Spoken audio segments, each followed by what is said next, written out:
Fire নিয়ে কি মানে কি ব্যবস্থা না, প্রত্যেকবার পুলিশ যেমন একটা ইন্সপেকশন করে, ফায়ার ডিপার্টমেন্টের খুব গুরুত্বপূর্ণ ডিপার্টমেন্ট। এখানে একটা বইমেলার সাথে যৌথভাবে আমরা ইন্সপেকশন করি।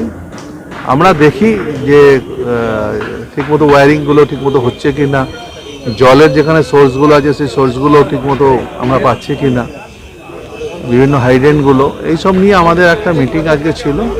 সেখানে আমাদের সঙ্গে অন্যান্য এজেন্সি যারা যুক্ত আছে তাদেরকেও ডাকা হয়েছিল।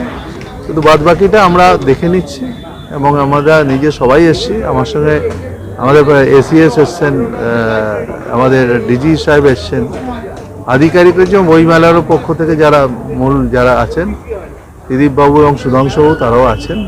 আমরা এখন ঘুরে দেখে নিচ্ছি সব কিছু। প্রত্যেকবারই এটা করি, এবারও এটা করছি।